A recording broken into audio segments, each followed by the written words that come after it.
This girl planned with her boyfriend to kill her mom, and the story became one of the most viral cases in the world. Have you heard of the name Gypsy Rose? I guess, maybe not. Pull a chair, let me tell you her full story. There was once a little girl in a wheelchair, sweet, innocent, always smiling. Her mother stood right beside her, always holding her hand, always explaining things for her, always thanking the kind strangers who donated to help her sick daughter. To the outside world, Gypsy Rose Blanchard was terminally ill. She had leukemia, muscular dystrophy, seizures, asthma. Her mother claimed she had the mind of a 7-year-old. Even though she was almost a teenager, she couldn't walk, couldn't eat without a feeding tube, couldn't be left alone for more than a few minutes. Her mother, Claudine Dee Blanchard, was a full-time caregiver and a hero in the eyes of their community. They were adored, celebrated, featured on television. Charities built them a house. Celebrities sent them gifts. Strangers donated money. They were the perfect story of resilience, until the story took a turn so dark, so twisted, it would leave the world in shock. One night in June 2015, Dee was found dead, stabbed 17 times. Her daughter Gypsy was gone, and when the police found her, the entire truth unraveled. Gypsy had been lying, but not in the way anyone expected. You see, Gypsy wasn't sick. She never had been. From the moment she was born, Dee had crafted a lie so convincing, so suffocating, that even Gypsy herself believed it at times. She was told her legs were too weak to walk, even though she could. Doctors questioned her mother's claims, but Dee always had an explanation. Lost medical records, a new diagnosis, an old one that didn't apply anymore. And she moved constantly, from hospital to hospital, state to state, leaving behind questions and suspicions. What no one saw was the isolation, the manipulation, the fear. Gypsy wasn't just pretending to be sick, she was being forced to. Her mother shaved her head regularly to mimic the effects of chemotherapy.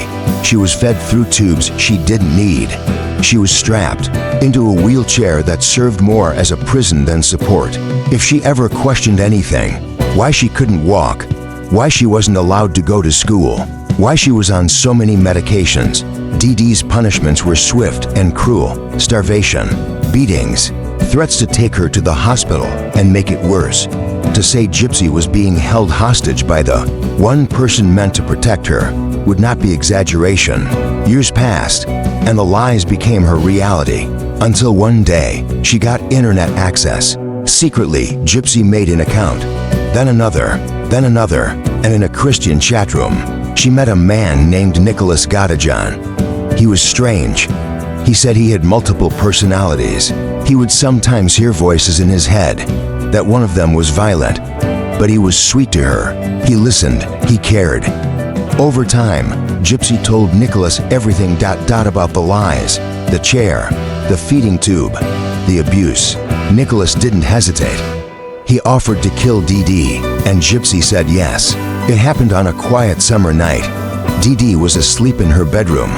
Gypsy unlocked the door. She handed Nicholas gloves, a knife. Then she hid in the bathroom with her hands over her ears, trembling as her mother was stabbed again and again, just a few feet away. After the murder, Gypsy and Nicholas stayed in town. They went to a motel, had sex, ate food. They mailed the knife to his home in Wisconsin, and a few days later, they posted a chilling message on Dee's shared Facebook account.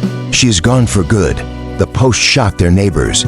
Some thought the page was hacked. Others feared Gypsy had been kidnapped. But police, upon entering the Blanchard home, found Dee's lifeless body and a house filled with disturbing clues. Every document, every medication, every doctor's note was fake, manipulated, or misunderstood.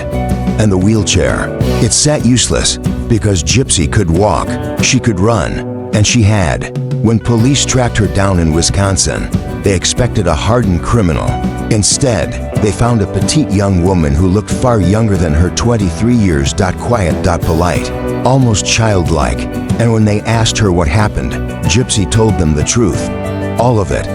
The world couldn't believe it. Some were horrified. Others were heartbroken. How could a mother do this? How could a daughter go this far? The answer, perhaps, lies in the mental health world. Dee Dee Blanchard is believed to have suffered from Munchausen syndrome by proxy, a psychological disorder where a caregiver makes someone appear ill for sympathy and attention. And Gypsy? She was a victim, no doubt, but she was also part of a murder. In court, Nicholas Gadajan was convicted of first-degree murder and sentenced to life in prison without the possibility of parole. Gypsy, on the other hand, took a plea deal, 10 years for second-degree murder, and she has said, on record, that she feels more free behind bars than she ever did at home. In 2024, Gypsy's case was all over the internet. She had just regained her freedom and for the first time had the right to live as a real human. But just as she is getting herself into the world, things get twisted again as she becomes the center of attraction on internet conversations, with so many people turning against her.